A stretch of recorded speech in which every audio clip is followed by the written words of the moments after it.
Hi, I'm Dr. Doug. I'm a wellness coach and a fitness trainer and a former retired acupuncturist, which is great stuff, by the way.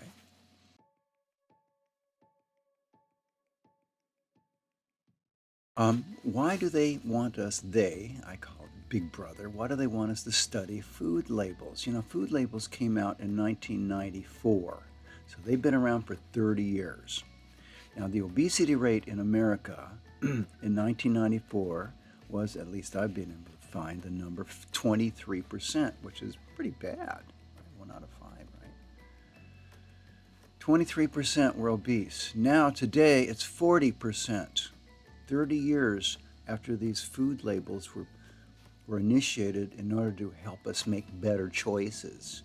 And what are the choices you're making? You're choosing to get fat. Do you think there's a connection? Yes, there is a connection. I'm going to explain that connection. It's all about mind control and profits. Yeah, so first of all, let's stop fearing chemical additives, okay? I want to explain something. If food corporations put out food that was making Americans sick or killing them, how long do you think they'd stay in business? They'd be sued right out of existence. Bankruptcy, bankrupt. Would you want a food company that's going to go into bankruptcy because the word is out that it's sickening Americans or it's killing Americans? No, they test all of these ingredients themselves before they send it to the FDA. So they're already tested. And there's no proof at all, that non-organic food causes disease and death. There's no proof that genetically modified food causes disease and death. There's no proof that MSG causes disease and death. None of that. It's all BS to make you scared. Now, the food corporations, they don't want lawsuits. So just keep that in mind when you're worrying about food, okay? There's a great book that came out several years ago called Fear of Food. I'm going to post it up here for you. Get it, read it. It goes, this fear of food in America, especially America, goes back to the early part of the 1900s when food fads and food scares were popular because Americans worshiped science, and anything that pseudoscience said, it's got to be the truth. Yeah. Well, they still believe that. They're still going for it, still falling for it. From my point of view, these ingredients in food strengthen my immune system. Yeah. Impurities strengthen the immune system because your immune factors become battle tested. They see some ingredient that isn't actual food and it isn't useful. If it isn't useful, what does your immune system do? It tries to eat it. If it can't eat it, well, then it kicks it out. It goes out through the urine and the stool. That's where garbage goes. So if it can't use it for food, out it goes. And that's a strong immune system. If you baby your immune system, you're going to be getting sick all the time. So the brainwashing language, I call it nutrition speak. You have to know all of this nutritional information in order to successfully nourish your body. Gosh, what other animals in the whole planet need experts to tell them how to nourish their bodies? Don't their bodies already have that innate wisdom to know what's right and what's wrong, what's healthy and what's unhealthy? Well, people do too. Most people in the world don't follow pseudo-science nutritionism. They don't go for that. They don't have that. They just eat what feels good. They eat what their bodies tell them to eat. And they don't have the obesity problem that Americans have either. That's interesting. Americans have this deficiency myth in their brains. We never have enough. We don't have enough nutrition. We don't have enough vitamins.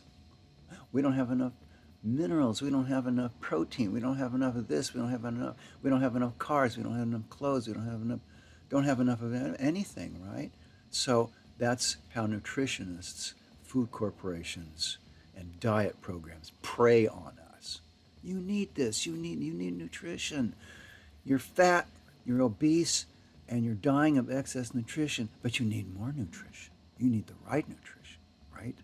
And if you eat the wrong food, the food that they don't want you to eat, how should you feel about that? You should feel guilty. You should hate yourself. Please hate yourself if you eat a cinnamon bun, which is not on the approved list of some jerk in some university.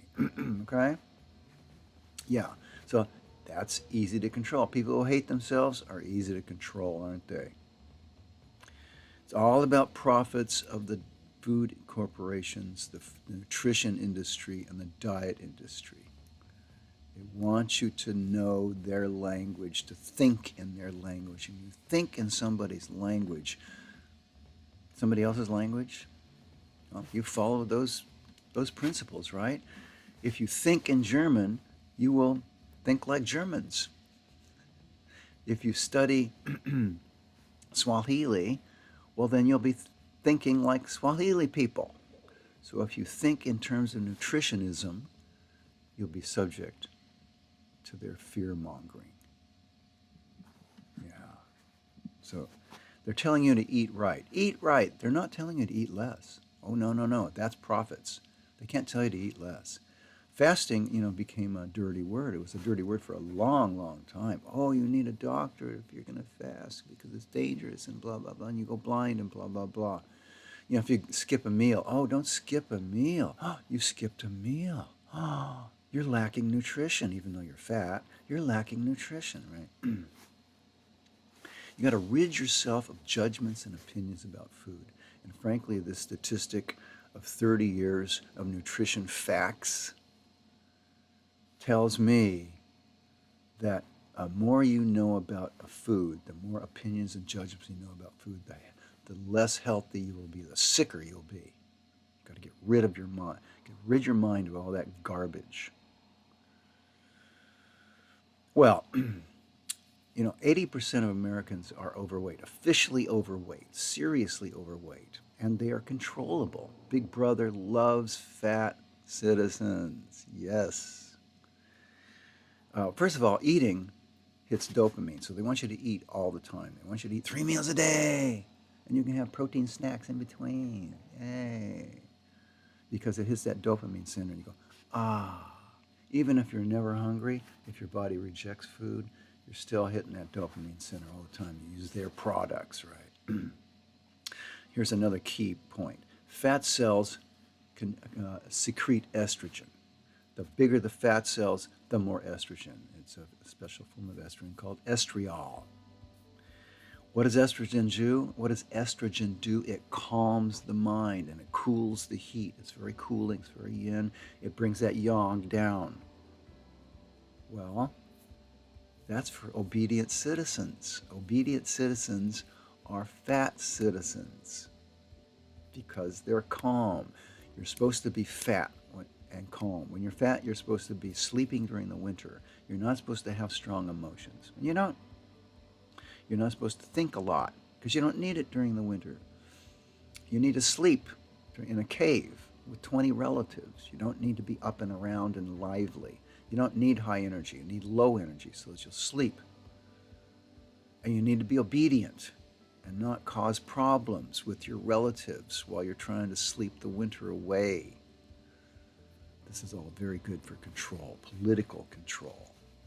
Well-behaved citizens are fat citizens who are obsessed about not getting enough nutrition and who actually think that food is medicine. This is how they sell food in America. Oh, this food is medicine. It's going to help you feel better. No.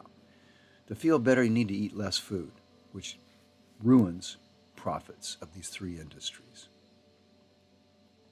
Yeah. Remember, lean can mean mean, because when you're lean, your emotions are strong, they're vivid, and your thinking is sharp, and you're less likely to put up with BS or some agency trying to control you. Very, what's the word I'm looking for? Subversive. Eating less food is subversive. I wrote an article some years ago, published on truthout.org. It's called The Political Roots of American Obesity. You might find that interesting. This whole thing started in the 70s, when And the economy started tanking in 1971. Yeah. I'll put the link for this article down below in the description. So, that's my rant for today. This is Dr. Doug for Body Trust. Don't forget to subscribe to my channel. See you next time.